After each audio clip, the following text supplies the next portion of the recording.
llanto a la alegría de la destrucción, del desbastamiento.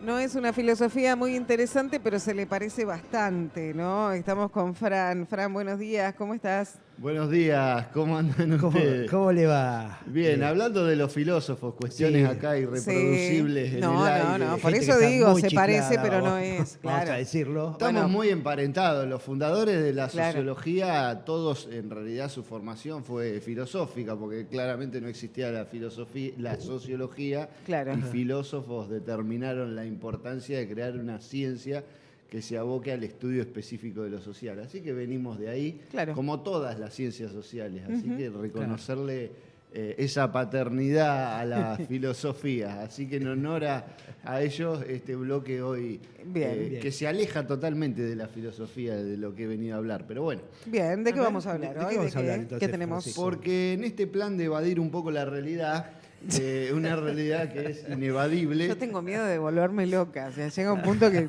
me lo planteo, ¿eh? decidí venir con una semblanza histórica de un personaje muy importante para nuestra historia nacional, que ya falleció hace, estoy sacando la cuenta al aire, ¿no? Pero casi 80 años, ¿no? Que es el general Enrique Carlos Alberto Mosconi, un personaje histórico para nuestra historia nacional, no del todo conocido. No muy conocido, por algo No. será. Así que el día de hoy vengo a hacer una semblanza reivindicando a un militar y integrante de la Unión Cívica Radical. Bueno. Bien, como el general Bien. Mosconi. Está bien.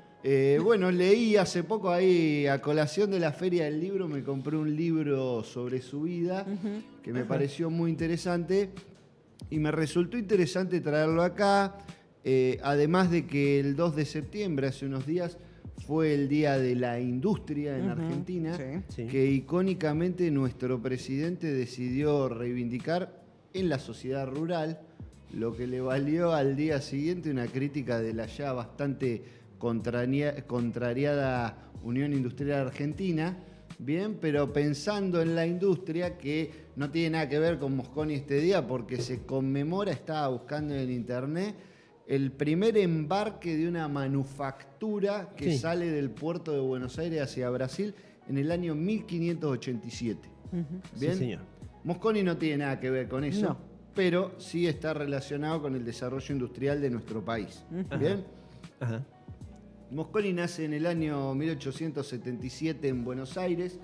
Es hijo de Enrique Mosconi, un italiano que migra a Argentina y se dedica en su labor de ingeniero al tendido de las vías ferroviarias que se están llevando adelante en nuestro país. Ah, mira. Y hijo de María Juana Canaveri, que es una mujer de la sociedad porteña de familia militar.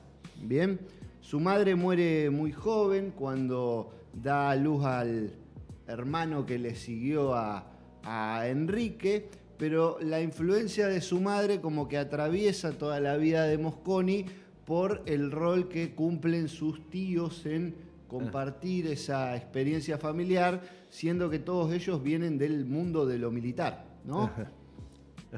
El padre de Mosconi quería que sea médico, pero reivindicando esta otra tradición familiar, él decide entrar en el colegio militar, ¿bien? Y en el año 1891 ingresa en el año 1894, y ya con 17 años y como subteniente de infantería, se lo manda a hacerse cargo de un regimiento de caballería en Río Cuarto, Córdoba. Bien, y con 17 años escribe un reglamento para la infantería de campaña. Ya a los 2 años de haber asumido ese cargo, con 17 años, se lo asciende a teniente, se lo traslada a Buenos Aires y Mosconi inicia la carrera de ingeniería en la UBA, ¿no? Ah, ajá. Bueno, él se recibe en el año 1901 con una tesis en la que aborda la posibilidad de generar embalses en el lago Nahuel Huapi y sobre los ríos Limay y Negro para que sean navegables. Por suerte esto no avanzó porque No hubiera prosperó. destruido esa belleza de un ícono de nuestra Patagonia, pero bueno, un tipo con una cabeza muy grande y muy preocupado en el desarrollo de su país, ¿no? En ese marco lo ascienden a capitán del ejército, ¿bien? Y en el año 1906, viendo que el tipo era bastante intelectual, lo mandan a Alemania a que se forme con el ejército alemán para ir incorporando como esas nuevas técnicas que se van desarrollando en los ejércitos europeos. Pasa 2 años allá, ¿no es cierto?, con una política que hay en este momento de dejar de depender de servicios extranjeros para el desarrollo del ejército y poder ir formando a sus líderes en el extranjero para ya que ellos puedan emprender determinados caminos en Argentina. Ajá. Bien. Una visión nacionalista, si se Una quiere. visión nacionalista, ¿no? Allá en Alemania conoce a la obra de un economista que es Friedrich List, ¿bien? Que el tipo aboga por el desarrollo industrial de Alemania como medio para crear en ese país una gran potencia. Él absorbe mucho esta teoría, vuelve a Argentina y en el año 1909 ya lo ascienden a jefe del batallón de ingenieros en nuestra vecina ciudad de Azul. ¿Bien? Así que bueno, él se desempeña durante algunos años en ese cargo, en donde lo que más le preocupa es optimizar lo que tiene que ver con, digamos, el manejo de los arsenales y de los medios militares, motivo por el cual unos años más tarde, en 1915, lo ascienden a subdirector de los arsenales militares de la nación argentina, ¿no? Desde ese cargo, él inicia una política de tratar de producir localmente insumos militares que históricamente fueron importados, porque entiende que de esta manera el Estado va a reducir costos de financiamiento del ejército y además va a ganar grados de soberanía, no teniendo que depender de otros países, ¿no? Mientras en este mismo marco, en paralelo a este cargo que ocupa, lo van a, no me sale la palabra, lo van a asignar como jefe de la Escuela Militar de Aviación en el año 1914, ¿no? Pensemos que el avión había sido recién creado y en Argentina se siente el influjo a partir de las proezas de Jorge Newbery, ¿no? Claro. Este famoso aviador argentino que fallece muy tempranamente, pero que es amigo de Enrique Mosconi y se le da la tarea de formar pilotos en el país, ¿no es cierto? Él conduce esta escuela y en el año 1920 lo ascienden a director del Servicio Aeronáutico Argentino, recién creado con la finalidad de crear una fuerza aérea militar en el país, ¿no es cierto? Desde este cargo y él en el vínculo que tiene con Jorge Newbery, llega a la conclusión de que el petróleo o debe existir el aprovisionamiento petrolero nacional y hay que evitar que se formen grandes monopolios de empresas privadas extranjeras en el país, ¿no? Entonces, desde esta visión empieza a tener problemas desde su cargo, ¿no es cierto?, como jefe de la aviación militar argentina, con compañías petroleras que operan en el país. ¿Por qué? Porque tiene problemas en el aprovisionamiento de combustible, que no le dan lo que piden, le piden que pague por adelantado. Principalmente los problemas son con una empresa que se llama la West Indian Oil Company. Bien, en este marco es que su proyecto de crear una empresa petrolera nacional como para que pueda hacerse cargo del aprovisionamiento de sectores estratégicos del país, el presidente Irigoyen funda el 3 de junio de 1922 la empresa Yacimientos Petrolíferos Fiscales. Bien, ahí estaba terminando el mandato de Irigoyen. El 19 de octubre, ya bajo la presidencia de Marcelo Torcuato de Alvear, se lo nombra a Mosconi como director nacional de YPF. Mirá. Ya ascendido al grado a su vez de general. Bien, entonces en el año 1922 se hace cargo de, digamos, la estructuración de una empresa recién fundada que es YPF y comienza, digamos, a organizar aquellos pequeños yacimientos que fueron encontrados muy pocos años antes, ¿no? El primer yacimiento petrolífero que se encuentra en Argentina es en 1907 en la localidad de Comodoro Rivadavia, que era nada en ese momento, un pueblo sin nada, y en el año 1918 se encuentra un yacimiento en Plaza Winkul, Neuquén, que eso es para una historia aparte porque el petróleo en Neuquén se encuentra porque una mujer que puebla esa zona, que se llama Carmen Funes, que le decían la Pasto Verde porque dicen que era lo único bueno que había en todo Plaza Winkul, bien, empieza a denunciar que el agua de la zona tiene mal olor. Entonces el Ministerio de Agricultura de la Nación manda una inspección a ver qué pasa con el agua. Claro, esta mujer que jode tanto, Claro, a ver, claro. mándale a alguien. Pero mirá la que descubrió, Claro. ¿no? Jodiendo así, Sí. los tipos van y pinchan los pozos y los pozos están llenos de petróleo. Claro. Así que bueno, manso descubrimiento en el medio de la estepa patagónica, ¿no es cierto? La cuestión es que estos yacimientos recientemente encontrados son explotados en su mayoría por corporaciones extranjeras, Claro. ¿no? En este marco y con la creación de YPF se establece la ley del petróleo que va a traer una mínima regulación en torno a la producción petrolífera nacional. En el año 1925 se funda la primer refinería local de petróleo en la ciudad de La Plata, bajo una presión muy fuerte de la Standard Oil, ¿no? Y la Royal Dutch Company, que es la de el caracol ese que vemos por todos Sí. lados Shell. amarillo, la Sí, Shell, ¿no es cierto? sí. Para que no se funde esa refinería, ¿bien? Y bueno, YPF en muy pocos años se convierte en la principal petrolera del país, ¿no? Claro. Para que nos demos una idea, en el año 1920 casi todo el petróleo que se consumía en el país, que era poco igual en esa época, Claro. pero casi todo era importado, y para el año 1923, 3 años después, y antes de la refinería, YPF ya abastecía el 77% del mercado.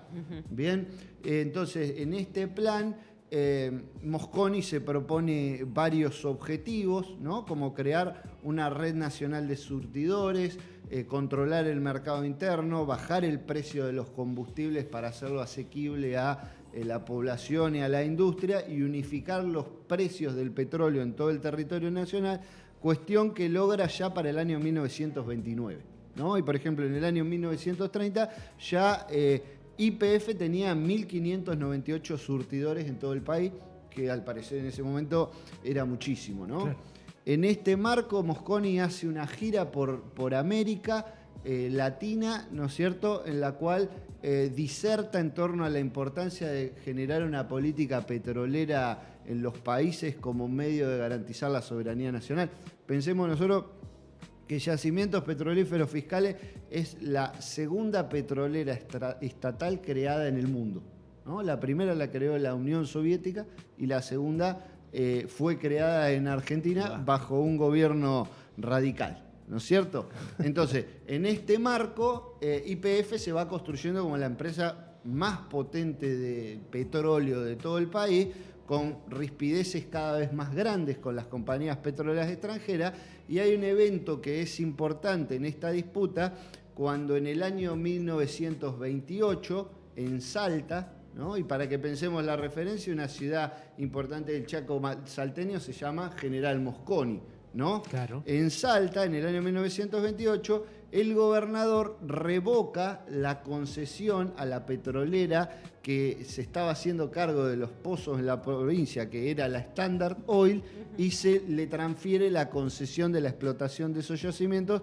a YPF, ¿no? Entonces, comienza a desarrollarse en Comodoro Rivadavia, en Plaza Winkul y en Salta y para el año 1930 ya es la petrolera más grande de toda Latinoamérica, ¿no? Y Comodoro Rivadavia, el yacimiento más importante de la empresa más importante del petróleo de toda Latinoamérica, cuestión que solo se logra en 8 años. ¿Bien? Sí, re poco tiempo, te Tremendo. iba a decir eso, del 22 al 30. En el año 1930 ya lo tenemos a Irigoyen de vuelta en la presidencia. Vieron que estuvo Irigoyen, Alvear Sí. y luego Irigoyen. Bueno, ese mismo año Irigoyen avanza con la sanción de una nueva ley del régimen de petróleo y la ley de nacionalización del petróleo, que va a declarar al petróleo como propiedad del Estado Nacional y garantiza el monopolio de la explotación, del transporte y de la comercialización del petróleo a YPF. Bien, días más tarde, aunque no es la única causa, pero hay quienes llamaron al golpe de Uriburu como un golpe con olor a petróleo, ¿no? El día 6 de septiembre de 1930, José Félix Uriburu comanda una rebelión en la que deponen a Irigoyen, llevando adelante el primer golpe de Estado de la historia argentina, ¿no?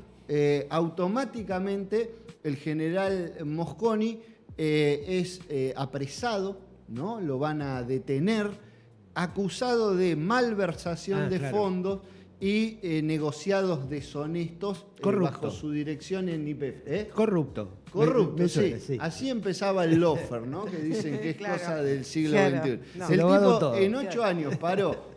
En 8 años una empresa que no existía la convirtió en la más importante de América Latina, pero parece que en beneficio personal, según Claro. estaban diciendo los periódicos de aquel momento, ¿no? Porque también una campaña muy apoyada desde los medios de comunicación hegemónicos en ese momento que se dedican a destruir la imagen de Mosconi porque es uno de los líderes más importantes de Claro. lo que fue la experiencia irigoyenista, sobre todo, ¿no? Molestaba su imagen. Sí, entonces en ese contexto se lo va a detener, no tienen demasiado para detenerlo, entonces lo sueltan, Claro. pero Uriburu lo manda a llamar y le dice, mira, acá ya tengo los pasajes para Europa, así que la semana que viene te vas del país, ¿no? A lo que Mosconi se niega porque dice, acá está en juego mi honor porque Claro. estoy bajo un proceso judicial que está indicando que yo tal cosa y tal otra, no me quiero ir, y el tipo dice, usted es militar, yo soy su superior, Claro, se tiene usted que se ir. tiene que ir. Así que lo mandan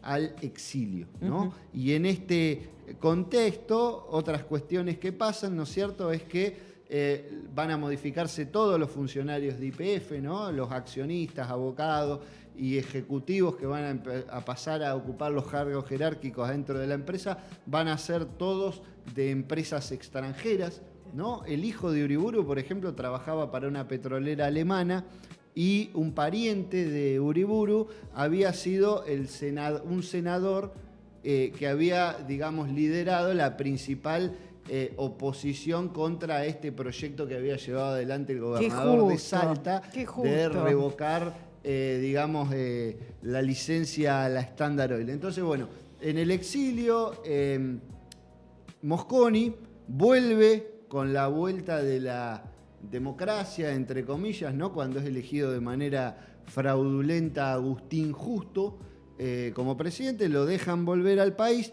y le van a dar un cargo que al ex director de esta gran empresa petrolera lo van a poner como director de Gimnasia y Tiro. ¿Ven? Entonces el tipo no se lo toma muy a bien, sufre ahí algunas cuestiones del lugar en el que al que ha sido relegado y le da una hemiplegia, por lo que queda afectado de salud en el año 1932, ni bien vuelve a Argentina, así que se retira de esta vida pública y se dedica a escribir y a reflexionar sobre la experiencia del desarrollo del petróleo. Escribe 2 libros, que son El petróleo argentino y La ruptura de los trusts petrolíferos inglés y norteamericano. Producto de, digamos, estas obras, va a recibir un amplio reconocimiento en el exterior, ¿no? Habiendo sido invitado a Uruguay y a Brasil a recibir condecoraciones, contexto en el cual estos países están creando sus propias petroleras estatales. Ya luego decide no salir más de Argentina por sus problemas de salud y en el año 1940 fallece. ¿Bien? Bueno, me pareció interesante el Sí. recorrido de este personaje para que pensemos algunas cuestiones que han quedado instaladas en la historia de nuestro país y otras que se repiten, ¿no? Sí. Sí. Así que eso. Se puede hacer un paralelismo notable con lo Sí. que está pasando ahora. Ujú. Vos decís que en un siglo no ha cambiado demasiado la cosa. El poder no ha cambiado para nada. Mirá si con el litio se utilizara la misma política que utilizó, bueno, Irigoyen, en este caso, a sugerencia de Mosconi, con el petróleo. ¿no? Claro. Bueno, existe Declararlo- la empresa de yacimientos de litio argentino, ¿no? Sí. Pero bueno, no ¿A sé cargo de quién? ¿En qué quedará ¿Quién- ahora? quiénes son los dueños de los capitales inversores? Sí. A ciencia cierta no se sabe, se dicen muchas cosas. Y habla mucho de la casta. O sea, no quiero decir nombre porque obviamente que hablaría por lo que por dimes y diretes, Claro, ¿no? por versiones. Por versiones, pero hablan que la casta serían los dueños. Es más, contrapuestos políticos, Ajá. de hecho, también. Entonces vos decís, ¿hasta qué punto? Pero si en 8 años lo que hizo Mosconi con YPF, Sí. Yacimientos Petrolíferos Fiscales en ese momento, se hiciera hoy con el litio, ¿cuánto cambiaría? Pero bueno, también estamos en tiempos donde el Estado se retira Está en retirada, claro. y ahí ingresa el privado. Entonces uno dice, bueno, imagino una empresa, una multinacional, ingresando al país, o sea, extranjera, ingresando al país y beneficiada con el RIGI, que por 30 años deja algo, los primeros 5, Sí, limosnas, unas o sea, monedas, Sí. y los próximos 25 se lleva todo. se lleva todo.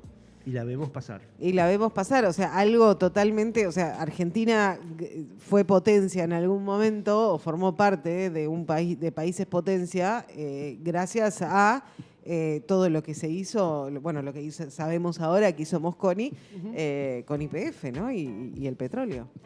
Sí, sí. Sí, ahí me quedaba pensando en esto que vos decías, ¿no? Ahí Mosconi renegaba en su exilio de que con los cambios políticos que se estaban llevando a partir del gobierno de Uriburu se perdía una oportunidad histórica que iba a condenar, ¿no es cierto?, a el fracaso económico a nuestro país, y dice por 3 décadas al menos, ¿no?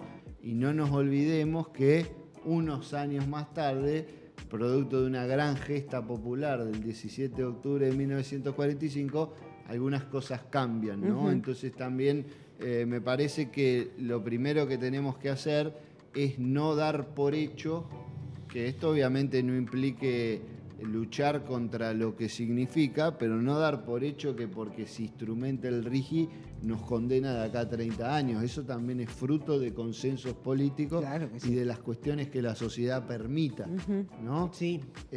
Porque si nosotros nos vamos a dedicar pasivamente a acatar esos ordenamientos que pseudo antidemocráticamente se van instalando en nuestro país, estamos verdaderamente jodidos. Lo que Sí, pasa es que el colonialismo se va perfeccionando. claro. Porque para dar vuelta el RIGI ahora eso no se va a lidiar en tribunales nacionales, sino en estos tribunales internacionales que uno ya sabe que pertenecen a los mismos dueños, digo, de las empresas que están en juego. Claro. Sí, en el contexto internacional actual, ¿no? Exactamente. Que todavía es el de prevalencia de Estados Unidos como gendarme global. No sé Sí. qué va a pasar en unos años. No sé, yo tampoco. El Digo, avance- porque si el uno mundo cuesta está- unos pesitos al avance de China. Vos diste hace unas semanas, hablaste de lo que fue el crecimiento chino. Sí. Uno supone que va por ahí la cosa, pero también venimos desde este otro lado donde ya los estados no tienen nada que ver y aparecen personajes como Musk o Bezos Sí. con un poder que no tienen la mayoría de los Sí. estados del mundo.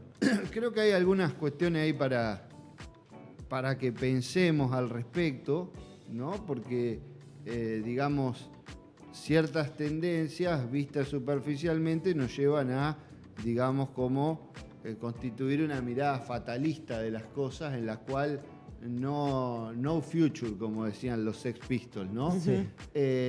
Y el no future da rienda suelta a el nihilismo, y bueno, hago para mí nada más porque no hay posibilidad de nada. Pero el mundo siempre es campo de disputas, o sea, las emergencias transitorias de alguna figura no implican su permanencia a lo largo del tiempo. Voy a dar un ejemplo. Esta Standard Oil, íntima amiga de Mosconi, ¿no? La Standard Oil era una empresa petrolera propiedad de Rockefeller, Claro. que fue el hombre más rico del mundo con fortunas superiores, en ese contexto histórico, superiores a las que hoy tienen Elon Musk, Jeff Bezos, ¿no? Fue el hombre, todavía se lo considera el hombre más rico de la historia de la humanidad, ¿no?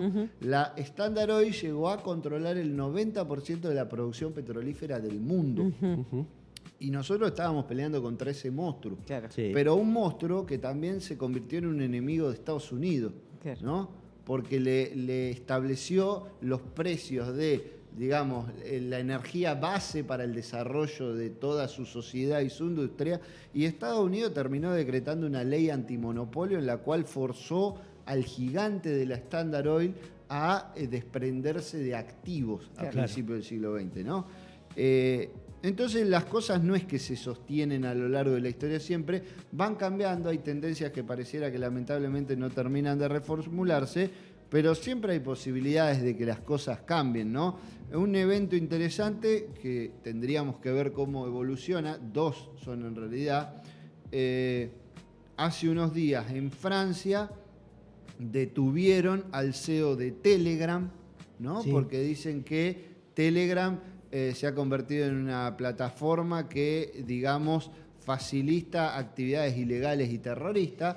Esto es más un embate desde Occidente hacia una red social que es funcional a los intereses de enemigos de Occidente, pero es un caso en el que se meten contra una red social periférica y más interesante, Lo de aunque Brasil. vamos a ver cuál es el desenlace, que Brasil, un juez brasilero directamente le exigió a X que diera explicaciones respecto al rol, digamos, que permitió esa red social en el intento de golpe de Estado ante las últimas elecciones de Brasil. Como Elon Musk dijo, la verdad que no me interesa, el juez prohibió, ¿no es cierto?, el funcionamiento de la plataforma en Brasil. Y Elon Musk dijo, no me importa, yo soy el dueño de Starlink y Starlink va a seguir habilitando el uso de X. Y el juez le dijo, mirá, si no prohibís esto, vamos a echar a Starlink de Brasil, ¿no? Entonces, en ese contexto de debilitamiento de los estados nacionales, son tendencias que obviamente no nos generan demasiado optimismo en nuestro país, porque en nuestro país específicamente el gobierno está colaborando de una forma totalmente proactiva para destruir la soberanía del Estado Nacional, pero no es que sea una tendencia a nivel global.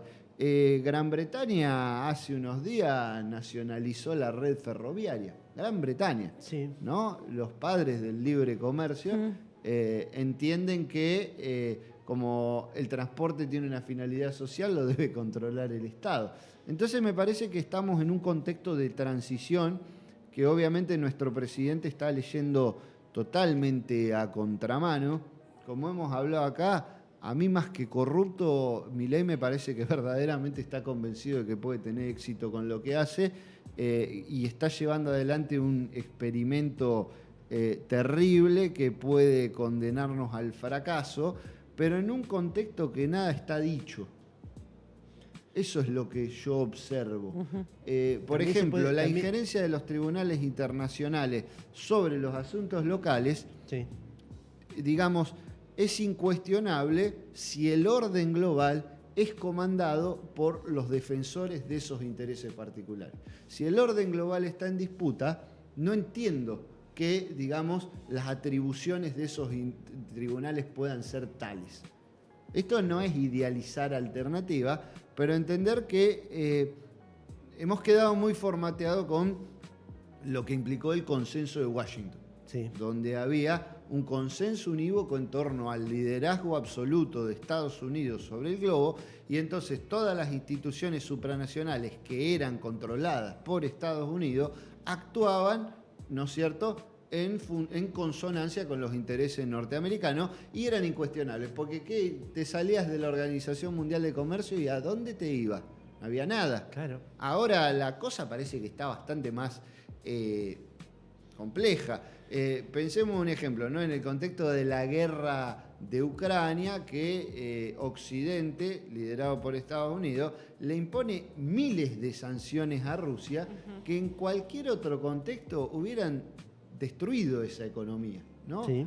Pero Rusia dijo, ok, redirecciono todas mis relaciones económicas, financieras, comerciales, y no solo las sanciones no lograron contraer la economía rusa, sino que la economía rusa y en contexto de guerra crece mucho más que antes, ¿no? ¿Y quiénes son los que están teniendo un enorme problema económico que no están pudiendo resolver? Los países de la Unión Europea. Ahora se van las plantas de Volkswagen de Alemania, ¿no?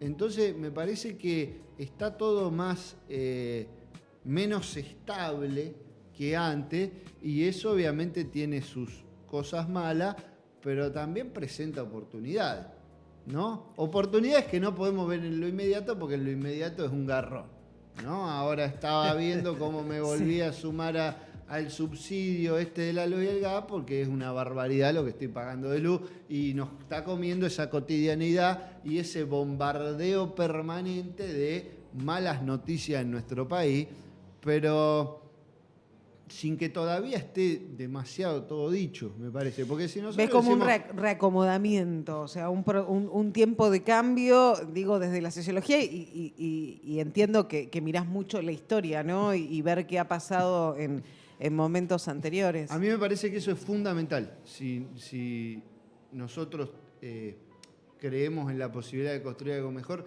es fundamental tener perspectiva histórica. Porque si nosotros nos guiamos por lo que pasó en el último mes, vamos hacia la disolución nacional y a vivir muriendo de hambre, y UNICEF en vez de los niños de África diciendo los niños de Argentina, y todos destruidos, ¿no?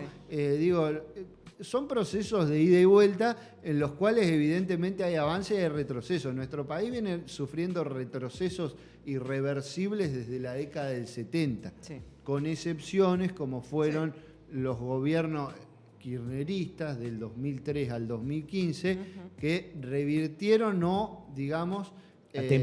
atemperaron algunas tendencias, pero no el grueso, pero estamos en ese proceso, que no sabemos a dónde nos va a llevar, pero me parece que todavía no está todo dicho. Me parece que nuestro país tiene grandes potencialidades.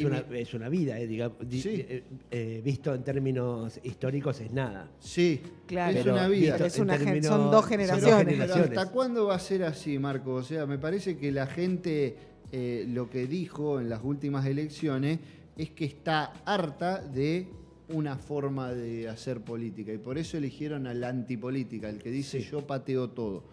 Pero tiene que mantenerlos contentos a esa gente.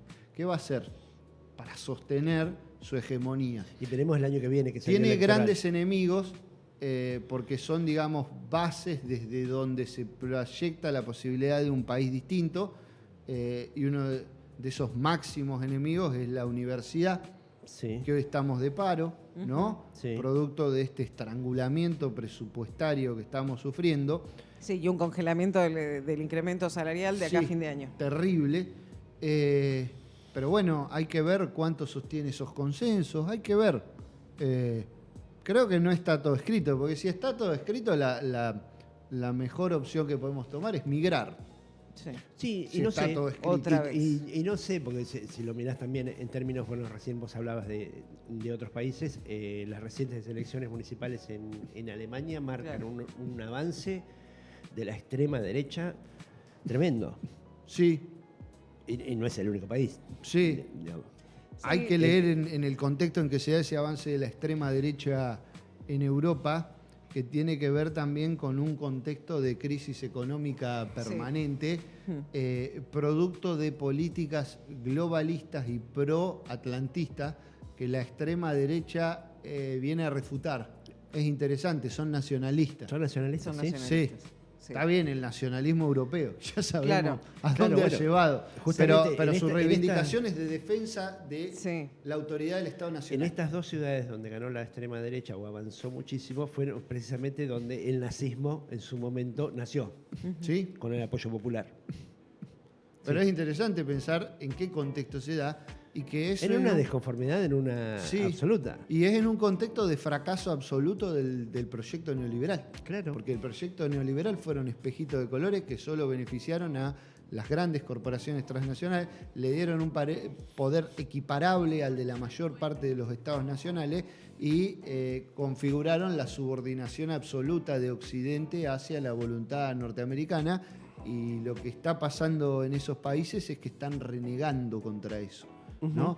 Y con Pero no se cuestiones vuelve un interesantes, estado de porque confort. la izquierda también está renegando, pero fíjense lo que pasa en Francia, ¿no? En Bueno, Francia claro, las iba a últimas decir eso, elecciones las ganó la izquierda. Sí. Y Macron, que tiene esa ambivalencia de algunos progresismos, que juega entre un progresismo cultural pero un conservadurismo económico, se alió con la extrema derecha francesa para bloquear, ¿no es cierto?, el ascenso de un primer ministro de izquierda. Porque en realidad el primer ministro lo tienen que, digamos, lo tienen que elegir en función de los resultados electorales Sí. que se dieron en el momento, y la primer fuerza política es la izquierda, que también es antiglobalista, Claro. ¿no? Pero Entonces, lo que se sí dio hay en una Francia- polarización política. Lo que se dio en Francia fue una suerte de cordón sanitario para que no avanzara. Sí, para que no asuma la izquierda. La ultraderecha. En Porque- principio, para que no avanzara la Claro. ultraderecha, que venía muy bien en los sondeos y había ganado en primera vuelta. Pero al final ganó la Y izquierda. al final Claro. ganó la ¿no? izquierda en algunos distritos donde la izquierda estaba mejor parada, Sí. digamos. Pero hubo ahí Un medio acuerdo. centro-izquierda. Pero sí es interesante que, más allá del ascenso de la extrema derecha, también se generan posibilidades de la izquierda, y lo que hay sí es una polarización política producto de la disconformidad que se ha generado en torno a un consenso, más si se quiere, porque yo lo digo entre comillas, porque yo entiendo que eso es derecha, pero un consenso de un centro neoliberal globalista, Claro, sí, que sí, se ha demostrado agotado. que nació con Thatcher y Reagan, digamos. Este es el final. Claro, ¿no? Thatcher y Reagan sientan las bases para ese consenso que luego se establece como el centro, ¿no? Pero si nosotros vamos a pensar en el origen de Thatcher y Reagan, son dos políticos ultraconservadores Tremendo. y de derecha, Sí. pero terminan estableciendo el centro, ¿no es cierto?, desde ese entramado institucional que ellos constituyeron, Claro. pero que está agotado. Por eso a Sí, mí me claro, está parece agotado. que... Pero no hay un retorno al estado de bienestar que era lo que precedió al liberalismo, al neoliberalismo. No hay un retorno a eso. Hay una ida hacia, quizás Argentina sea un caso paradigmático, hacia un caos, un patear todo, un anarquismo, anarcocapitalismo que no se sabe bien lo que es, o hacia la ultraderecha que tampoco se sabe bien lo que es. Bueno, lo que tenemos acá en nuestro país es una ultraderecha. Digo, Sí, es un hablar de un ultraderecha cachivache, es hablar de un campo muy heterogéneo. Es Claro. decir, la ultraderecha nacionalista alemana acá se expresa como una ultraderecha totalmente antinacional y Cipaya, neoliberal, absoluto. ¿no? Y ambos son extremas derechas. Es interesante eso. Hay el libro este de Semana está entre nosotros, publicado muy recientemente, también un poco retoma el guante en torno a la conceptualización de qué es la extrema derecha. Pero vivimos un mundo en crisis, eso es innegable, en eso vamos a estar todos de acuerdo. Y bueno, los chinos dicen que las crisis son oportunidades. Claro. A los chinos no les está yendo mal, pero bueno, las oportunidades también son en función de digamos, la predisposición y la acción que uno lleva adelante para que eso pueda convertirse en algo positivo. Lo que no nos tiene que derrotar es, digamos, ese pesimismo que no nos permite pensar en la posibilidad de otra cosa. Porque ahí sí estamos Perdidos. entregados. Estamos Si listos. nos vamos a nuestra casa. Así que bueno, Fran, muchas gracias. Muchas gracias, Fran. gracias a ustedes.